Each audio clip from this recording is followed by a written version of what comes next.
Hey guys, welcome back to the shop. Saturday, October 7th? No, 4th. Yeah, October 4th, Saturday.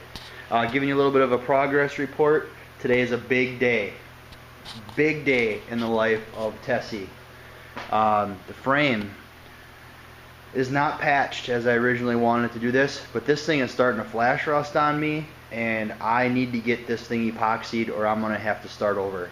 So I am going to epoxy this the best I possibly can in every angle, and then I'm going to have to come back and patch the areas. I know which areas I got to patch, so it's not going to be a problem as far as like, oh, I missed that spot. But as you can see, I also have everything else hanging.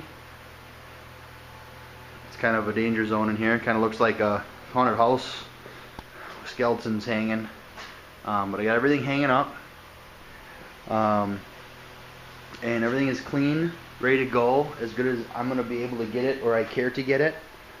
Like I said, I'm going to have to do my patching later. I mean, I got issues here, there's no doubt. I think I'm going to take like some 14 or 16 gauge steel and just, you know, lay some patches and whatever, just to reinforce, not necessarily cut out, just reinforce.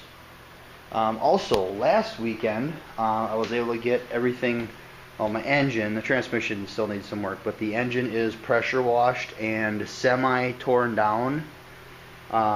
Took the pulleys off, manifolds are loose, it's degreased. It looks good. I don't know. I mean, it cleaned up pretty nice. So that is going to be ready for next stage when I choose to take it that far. But otherwise, everything is ready to go. I'm going to be whooping up a batch of black epoxy by UTech. It's an E350 black epoxy primer. It's mixed 2-to-1. UTech is a sub-company of Sickens, if you guys aren't familiar with that. This epoxy primer I have used in the past, and it is actually as good as Chassis Black or E-Coat. You do not have to top coat it if it is not going to be in direct sunlight. So I could, in theory, just use this and be done. Now, knowing that I'm going to be patching, knowing that I'm going to be pounding in control arm bushings and all that stuff, once I get this thing sub-assembled, I'm going to give everything another coat, touch up all the spots I missed, hit the areas that were patched. This thing's going to be factory fresh looking. Before I put the engine and transmission in it, I will worry about the cross member when I get that far. You know, I'm probably going to mix primer a dozen times before I even get to the body work of this thing. So I just want to get it primed so I am not having to have it reblasted. Like you can see, I mean, it's starting to come back. Once this is epoxied and it's sealed tight from oxygen, it will not come back. It will not peel. It will not blister. I've been down this road before. Typically I don't wait this long, but you can even see like the fingerprints. I'm not even going to worry about that stuff, guys, because that is all going to get sealed up. Rust cannot happen if there is no oxygen. So, take away its oxygen, no rust. I'm not decided yet what I want to do on the inside of the frame rails. I was looking at doing the Eastwood product. It's a little pricier than what I want to spend.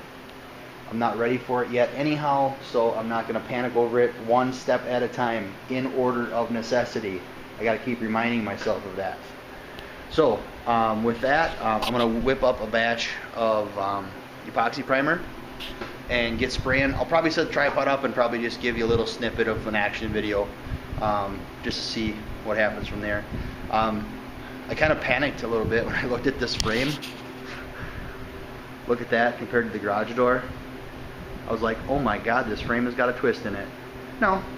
The floor is just pitched that much, so don't panic if anybody sees that. I freaked out about it too, and then I really examined where I had things sitting, and this floor has a very, very drastic pitch to the drain. So that's why it looks that way.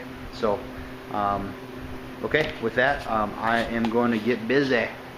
And next time you'll see me, I will be spraying some black epoxy. See you in a bit.